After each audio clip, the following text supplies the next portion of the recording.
the tax test. I mean, that's what was the big thing. I'll never forget it. Took the test 6 times, missed it by 1 to 2 points every time. If you give me that 1 point, you know, this story is completely different because I'm going off to one of the top D1 schools in the nation. I'm going off to, you know, do this, do that. You know, I don't know where that story would have took me, but I definitely would have been on a different path for sure. Those tests were the only thing that separated me from doing exactly what I wanted to do the way I wanted to do it. To be one of the top kids in the nation and then fall off the face of the earth because of a tax test. That period of not graduating, you know, walking down the hallways as everybody's getting their caps and gowns. And of course you're happy for people, but I mean, you wanted that because you worked for it too.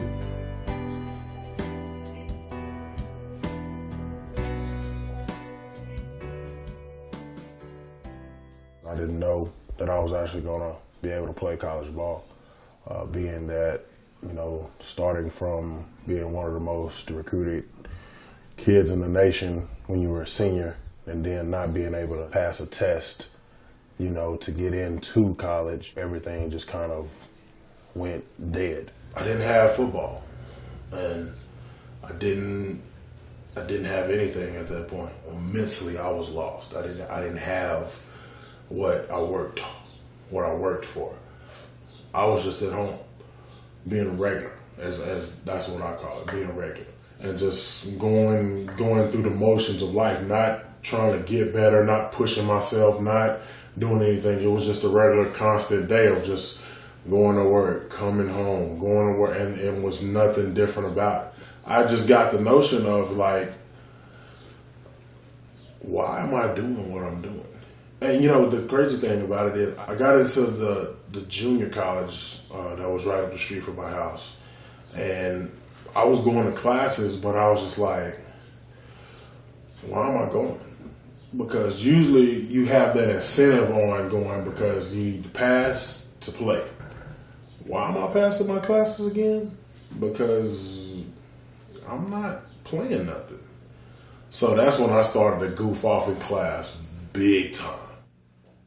At the end of my junior college career, I was getting that momentum back, you know, getting that confidence back in your game, you know, finally understanding what hard work really truly is. Coaches are usually going after most of the same players in the LSC. And so it was Midwestern, West Texas, and Tarleton. Tarleton was such a love-hate relationship. A lot of things changed once I really got on campus. The coaches that recruited me, once I got to Tarleton, they were gone, and nobody told me anything. And now you're looking at a point where it's just like, what am I doing here? Do I need to transfer? What do I need? And someone's just like, man, you got to stick it out. I guess once my college career ended, I was bitter about a lot of things because it went from my senior year going to either going to get late drafted or being a guaranteed, you know, free agent and things like that. And then you go from just falling off the map completely. I went to Houston to train with my mentor, kind of my big brother, James Dirth and Derek Blaylock, and they reassured me that I got all the tools that it takes to play at the next level. I had 2 combines, and I excelled very well at both of them, but then the same thing was like no calls or nothing happened. 1, because I didn't have an agent, and 2, the NFL didn't think that I really existed because the numbers that I would put, the numbers that I was putting up were numbers that were, in a sense, somebody that was going to get drafted in the first round automatically. For me to be a Division II kid, for me to be not have an agent, for me to not play, and for all this talent to be here and nobody's tapped into it or nobody's taking advantage of it, that's unreal. The running joke in the facility was Mr. Invisible, Mr. Non-existent. When arena football came, it was one of those things where it was just like, Arena football. I don't want to play no arena. Didn't think arena football was actually, you know, something of big time.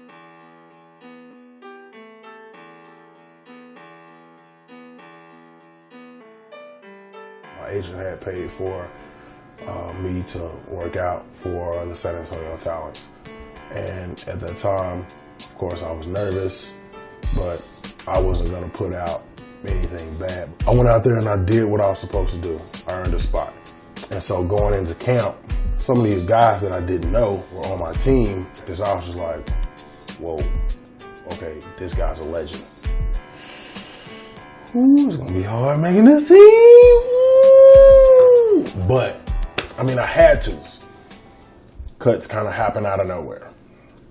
A coach calls you in your office after lunch. You know, I only keep, you know, a certain amount of linemen, you know, but if something happens, you know, you'll be the first to call. And I went to the first game, and the guy that was ahead of me, the legend, tore his tricep, like completely tore his tricep.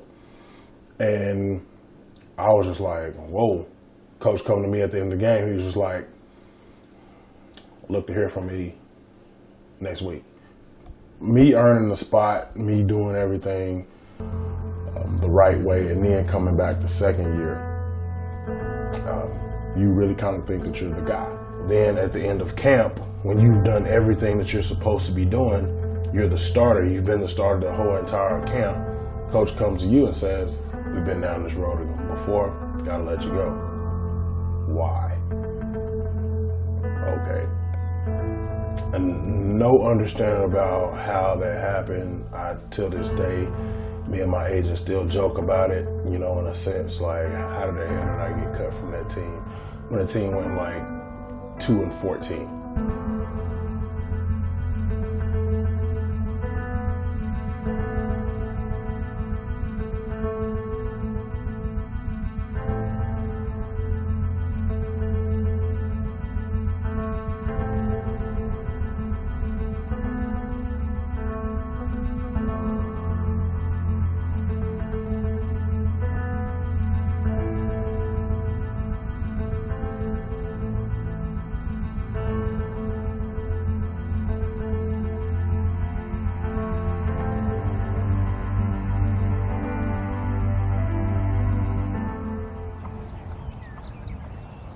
I was missing Stephenville.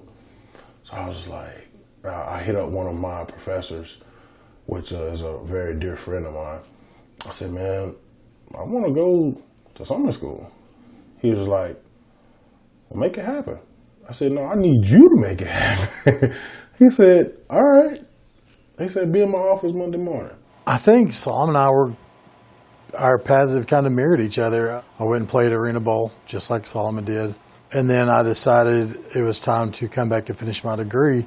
I saw he was kind of going down that same path, and I told him he needed to finish his degree sooner rather than later. He said, all right, we got this and we got this, and you're done. I said, done as in what? He said, you're going to graduate. I said, for real?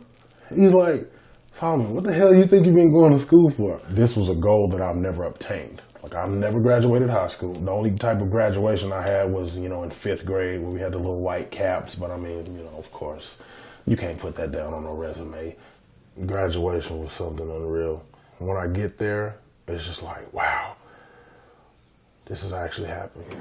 Solomon Eugene Curley Orr.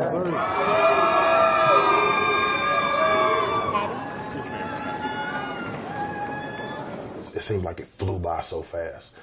And at the end of the day, I'm at my professor's house just chilling, and it's just like, wow, that really did just happen.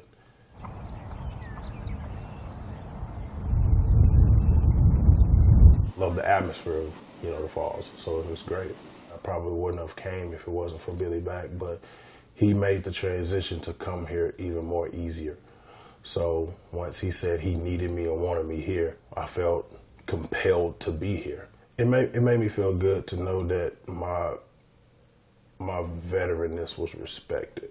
To know that, okay, this guy sees what I've done, and he respects it, and he needs me on his team to make it a championship team. in a sense, make sure that, hey, I get this guy here so he can do something important for us. That makes you feel good as a player. He's a big body who knows the game, who can play the game. But in reality, if he went as hard as he could every time, he'd be busy on Sunday. You want to get guys who are educated, who have goals and aspirations of going to a higher level, opposed to just being set and complacent where they're at. We released him out of camp, and he's just got to pick up his pace. He's got to pick up his extra stuff, and it goes back to the off season. I've asked him if he was doing certain things in the off season, and after seeing his appearance, what he did to get, he got here, his work ethic when he got here, his extra work wasn't there. So his work ethic needs to pick up. I kind of got away from being the all-night grinder. The being up all night watching film, being mentally prepared for things, doing what I needed to do so I can be prepared whatever goes on. Those are the things that I was not doing. I was released after camp, and then maybe like 8 days later was brought back.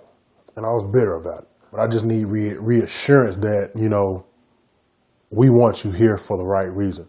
We don't just want you here for insurance or if somebody goes down. I'm not the type of player. Okay. Either I'm going to play or I'm going to be a part of the team or I'm going to hang it up. I told him, I said, I want to do something positive around here. I just don't want to just sit around and play. He's like, some guys did substitute teaching last year. I've been teaching Algebra 1 and Algebra 2 for a couple months, maybe three months.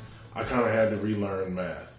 Like I had to get to a point where I was just like, okay, since I'm in here, I have to be better for these kids. But it is definitely a challenge with the math. I don't like math. I think this is probably his last year being in pads. Well, that being said, I'd be the first one to offer him a job coaching because he comes off more as a coach than he does a player. I think he's going to be a great teacher. He's going to be a great coach. Kids gravitate to him like I've never seen. As much as Solomon really loves to please people, people like to please Solomon as well.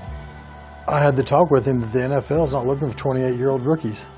They're just not. There's guys coming out that are 21, 22 that will do the job and do it cheaper, and it's time to move on and just go be the best coach you could be. And I think that's kind of where he's starting to focus on.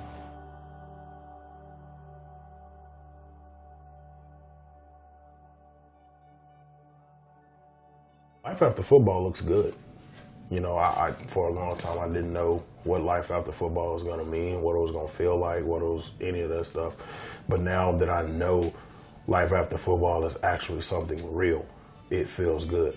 How bad do you really want it? If it gets to that point where no team is calling and all that stuff, you still go for what you want to go through, but don't let opportunities slip away, that could build up other things just because you're going after this one thing. 5 days from now, I want to have a job, of course. I want to be running something. But I definitely want to have fun doing it. Because this is me. If I don't have fun doing it, I'm not going to do it. If I don't want to do it, I'm not doing it. If I don't see purpose in it, I'm not doing it. If I can't give you me how I want to give you me, I'm not going to do it. It's either you're going to get it all of it or you're going to get none of it. At the end of the day, I got to look me in the mirror and say, I'm proud of you for how you did today. You did it exactly how you wanted to do. 5 years from now, I'm going to be doing what I want to do, and it's going to be making me happy. And so, wherever those chips may fall, I'm definitely going to be happy about it.